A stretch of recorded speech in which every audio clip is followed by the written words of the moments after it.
Selamat datang di channel Alur Donghua. Sebelum menonton, silahkan subscribe, biar Mimin tambah semangat update-nya. Ada seseorang dengan keinginan mati mengejar kita, jawab Ma Liang. Serahkan padaku, Tuan, kata rusa yang dengan hormat. Pengejarnya cukup kuat, kamu mungkin tidak bisa mengalahkan dengan mudah, jawab Ma Liang dengan menggelengkan kepalanya. Yang rusa sedikit goyah setelah mendengar ini sebelum tiba-tiba terpikir olehnya. Mereka sekuat itu, mungkinkah makhluk paling kuat dari ras babi lapis baja? Kebetulan sekali. Oh, kamu tahu siapa pengejar kita? Ma Liang bertanya saat pandangan penasaran muncul di matanya. Jika aku tidak salah, pengejarnya seharusnya adalah penatua nomor 1 dari ras babi lapis baja. Rupanya, kekuatannya tidak kalah dengan kita, roh sejati, dan dia menempati peringkat di antara 5 makhluk paling kuat di seluruh alam roh, jawab rusa yang 5 teratas. Pantas saja dia berani mengejar kita sendirian.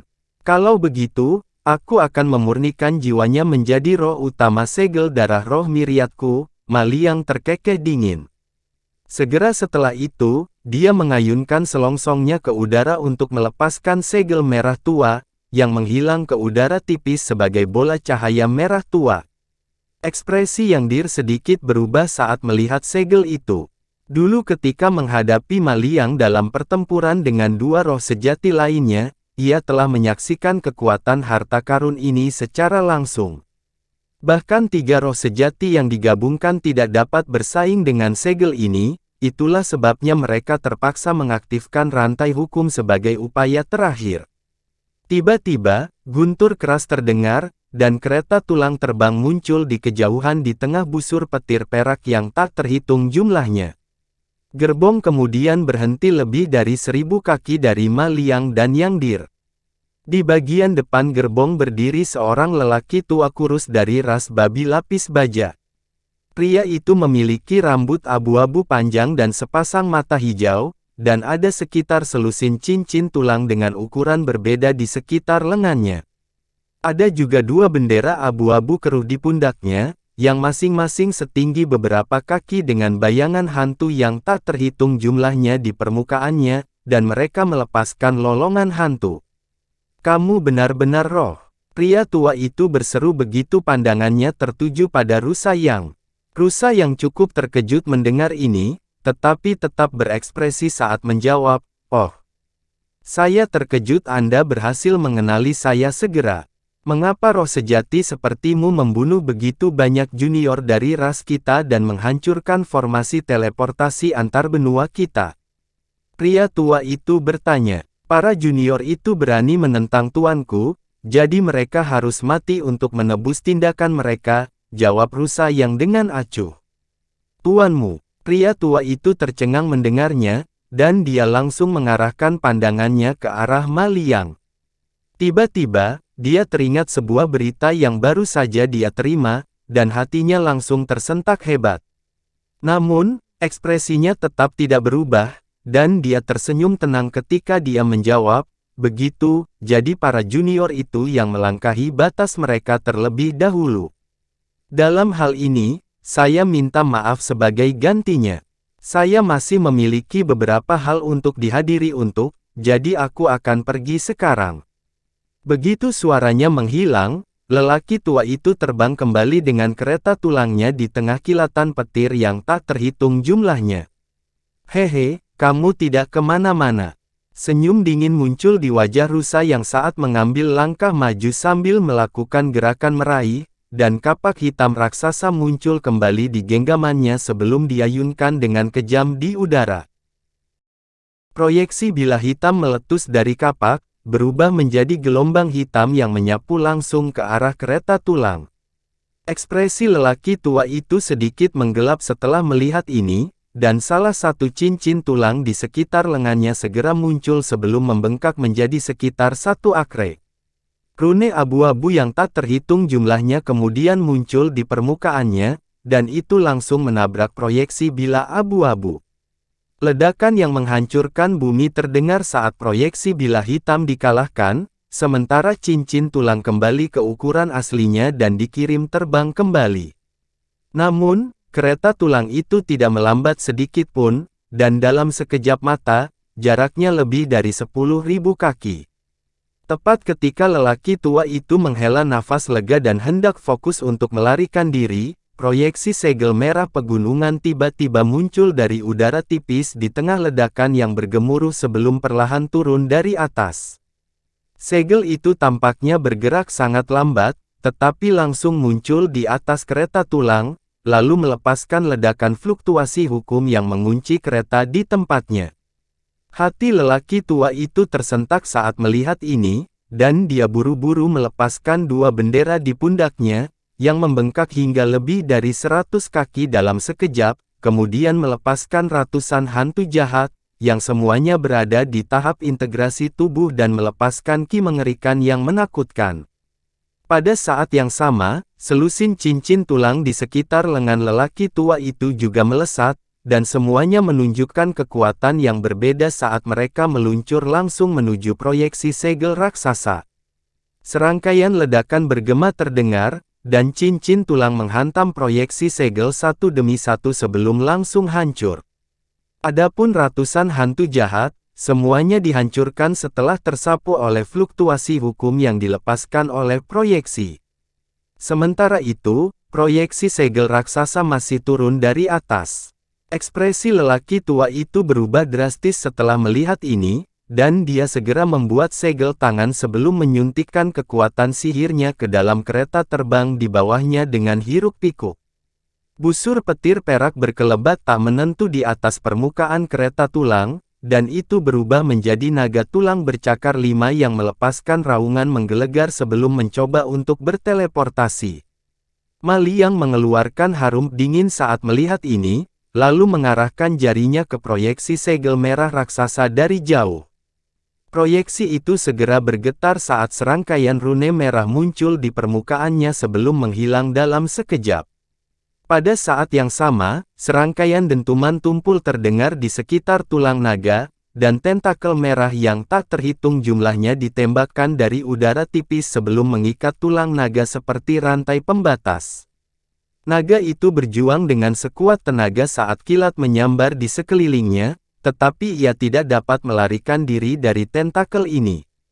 Hati lelaki tua itu sedikit tenggelam saat melihat ini, dan dia segera membuka mulutnya untuk mengeluarkan beberapa suapan esensi darah, yang melayang ke tubuh tulang naga sebagai awan kabut darah. Tubuh tulang naga segera membengkak secara drastis di tengah gemuruh-gemuruh, langsung mencapai panjang lebih dari 10.000 kaki, mencoba melepaskan diri dari tentakel merah dengan ukurannya yang tipis. Namun, tentakel di sekitar tubuh tulang naga juga tumbuh di sampingnya dan menolak untuk dilepaskan. Akhirnya, itu berubah menjadi sungai darah yang benar-benar menjebak tulang naga, dan hati lelaki tua itu semakin tenggelam setelah melihat ini. Dia menyapu indera spiritualnya ke arah segel raksasa, dan sedikit ketakutan muncul di matanya saat dia mendeteksi kekuatan hukum yang sangat besar yang terkandung di dalam segel. Sepertinya aku tidak punya pilihan selain tetap tinggal. Kalau begitu, izinkan aku menyaksikan kekuatan teknik rahasia abadimu. Pria tua itu menggertakkan giginya saat dia meletakkan tangannya di atas kepalanya, dan Nas Chainsaw-nya segera muncul. Berbeda dengan pria tua itu sendiri, Nas Chainsaw mengenakan baju zirah emas berkilauan dengan tombak merah di satu tangan, dan bel tulang putih di tangan lainnya. Selain itu, ia memiliki wajah hantu yang menyeramkan di bagian belakang kepalanya. Begitu Nas Chainsaw muncul, ia segera memanggil sekitar selusin proyeksi yang identik. Proyeksi mengangkat tombak merah mereka serempak, melepaskan sekitar selusin aliran api merah yang melonjak sebelum menyatu untuk membentuk ular sanca api besar dengan selusin kepala. Semua kepala mengeluarkan suara mendesis yang mengancam sebelum piton menerkam ke arah proyeksi segel raksasa, dan pada saat yang sama, lonceng tulang kecil juga dilemparkan ke depan sebelum langsung membengkak menjadi sekitar 10 kaki, kemudian mulai melepaskan untaian garing, bunyi genta lonceng. Menarik. Tampaknya persekutuan dagang Helian di benua Tianyuan mengambil inisiatif dan merekrut sejumlah besar makhluk kuat untuk menargetkan saya. Saya ingat bahwa salah satu makhluk kuat yang saya bunuh di benua langit darah juga berasal dari serikat dagang itu. Sepertinya sudah waktunya aku mengunjungi serikat itu dan meratakannya dengan tanah. Mali yang terkekeh dingin ketika dia melepaskan tubuh tak bernyawa dari lelaki tua itu, yang langsung jatuh dari langit. Secara keseluruhan, persekutuan dagang Helian tidak kalah kuat dari ras Jiaoqi. Anda harus melanjutkan dengan hati-hati, Tuan, kata yang rusa dengan hormat. Setelah menyaksikan Mali yang membunuh seseorang yang tidak kalah kuat dari dirinya dengan mudah, setiap pikiran pengkhianatan yang disimpan oleh Yang Rusa telah sepenuhnya terhapus. Semakin kuat guild ini, semakin besar efek mengintimidasi orang lain saat aku menghancurkannya. Meskipun aku tidak takut dengan aliansi yang mereka bentuk, aku tidak ingin itu menunda penyelesaian misiku. Namun, sebelum itu, saya harus menggunakan teknik rahasia untuk memeriksa apakah target saya sebenarnya ada di benua ini, kata Ma Liang dengan santai. Silakan, Tuan, saya akan terus mengawasi, rusa yang segera menawarkan. Baiklah, kalau begitu aku akan mencari tempat di depan untuk melakukan teknik rahasia, kata Ma Liang. Dengan demikian, keduanya terbang langsung menuju pegunungan raksasa di depan. Beberapa jam kemudian, Ma Liang duduk dengan mata terpejam di puncak gunung besar, sementara bola kristal hitam putih melayang di depannya, berputar tanpa henti di udara dengan wajah hantu merah di dalamnya. Ma Liang menunjuk satu jari ke bola kristal, dan wajah hantu itu segera berbalik ke arah tertentu sebelum membuka mulutnya untuk melepaskan bola cahaya merah tua, yang menghilang ke glabella Ma Liang dalam sekejap. Jadi mereka berdua benar-benar melarikan diri ke benua ini. Arah itu tampaknya adalah tempat persekutuan dagang Helian berada, mungkinkah mereka mencari perlindungan di sana? Ma Liang membuka matanya saat sedikit keterkejutan muncul di wajahnya. Persekutuan perdagangan berkomplot melawanmu, jadi ada kemungkinan itu bisa memberikan perlindungan kepada mereka berdua, jawab Yang Dir. Itu kabar baik, aku akan bisa mengurus semuanya sekaligus sekarang. Ma Liang terkekeh dingin sebelum membuka mulutnya untuk menelan bola kristal sebagai aliran ki hitam dan putih. Setelah itu, dia meletakkan tangannya di atas kepalanya, dan Nas Chen Sol 5 warna muncul di tengah kilatan cahaya keemasan. Nas Chen Sol memiliki penampilan tembus pandang dan berkaca-kaca. Nas Chen Sol mengulurkan tangan satu tangan, dan jimat emas segera terbang keluar dari tubuhnya. Nas Chen Sol kemudian membuat segel tangan sebelum menjentikkan serangkaian segel mantra ke arah jimat, setelah itu proyeksi abu-abu muncul darinya. Proyeksi itu menggambarkan seorang pria muda yang tampan, tetapi matanya kosong, dan dia masih melayang di udara dengan pita cahaya hitam putih dan jimat yang mengikat tubuhnya. Nas Chen Sol beralih ke segel tangan yang berbeda, dan cahaya 5 warna yang bersinar dari tubuhnya melonjak hebat. Pada saat yang sama, proyeksi pemuda tampan itu sedikit kabur, dan terbang ke arah tertentu, tetapi ia hanya berhasil menempuh jarak lebih dari 1000 kaki sebelum direnggut dengan kejam oleh pita cahaya hitam dan putih. Ekspresi gembira muncul di wajah Nas Chen Sol saat melihat ini. Haha, akhirnya aku menemukan targetku, sepertinya aku akan segera bisa kembali ke alam abadi sejati. Setelah itu, jiwa yang baru lahir menghilang di samping jimat emas dan proyeksi pemuda itu. Setelah itu Ma Liang membuka matanya dengan sedikit kegembiraan di wajahnya. Dia tidak berharap untuk melacak targetnya dengan mudah. Yang Dir buru-buru memasang senyum menjilat, dan berkata, "Selamat telah menemukan targetmu, Tuan. Apakah kita masih akan pergi ke persekutuan dagang Helian dulu?" Setelah berpikir sejenak, Ma Liang menjawab, "Aku sudah tahu lokasi targetku secara kasar, jadi aku tidak perlu khawatir dia kabur. Karena itu, kita akan mengurus persekutuan dagang Helian terlebih dahulu, lagi pula itu tidak akan memakan waktu lama, dan myriad spirit blood cell saya membutuhkan beberapa pengorbanan darah besar lagi agar pemurniannya selesai. Yang rusa secara alami tidak mengajukan keberatan, dan dengan demikian, mereka berdua berangkat ke arah tertentu. Tepat saat Ma Liang menggunakan jimat emas untuk mendeteksi targetnya, rune roh emas di wajah pemuda yang tidak sadarkan diri tiba-tiba muncul sekali. Pemuda itu diikat oleh serangkaian rantai runet dan terjebak di bawah gunung es besar di dalam area terbatas di wilayah ras roh. Bersamaan dengan kilatan rune roh muncul kelopak matanya, dan Nas Chen Sol berjubah putih segera muncul di hadapan pemuda di dalam gunung es. Nas Chen Sol memeriksa sekelilingnya dengan ekspresi tegang, lalu mengarahkan pandangannya ke wajah pemuda itu. Beberapa saat kemudian, Nas Chen Sol masih belum menemukan sesuatu yang salah, tapi bukannya lega, itu hanya menjadi lebih cemas, dan membuat segel tangan sebelum mengeluarkan transmisi suara. Tak lama kemudian, seberkas cahaya putih melesat dari kejauhan, dan Raja Roh tiba di depan gunung es.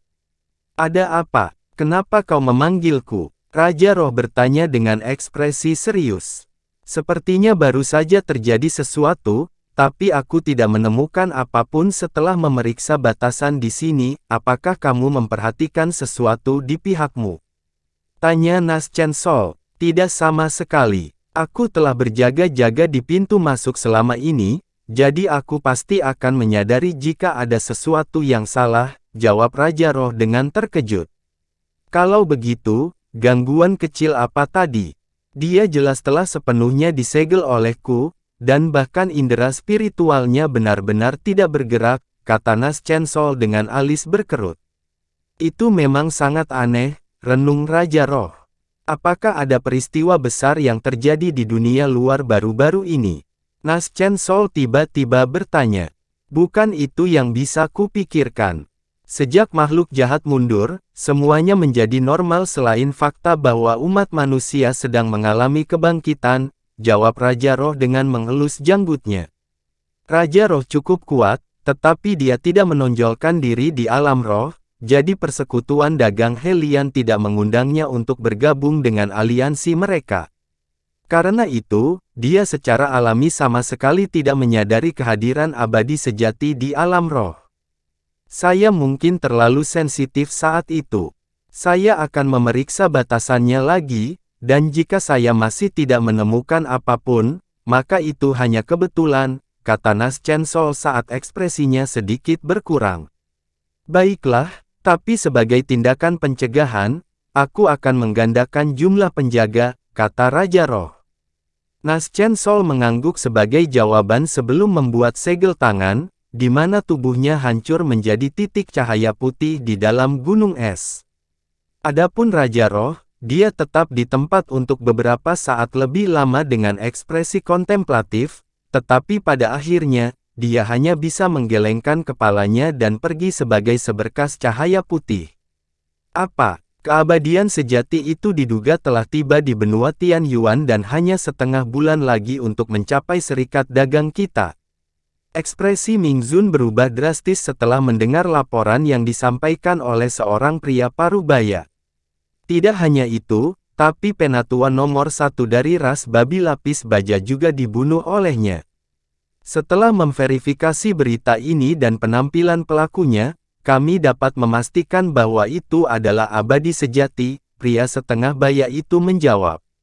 Ming Zun melompat dari kursinya, dan menginterogasi, "Wilayah perlombaan babi lapis baja cukup jauh dari serikat dagang kami, mengapa Anda baru menerima berita ini sekarang?"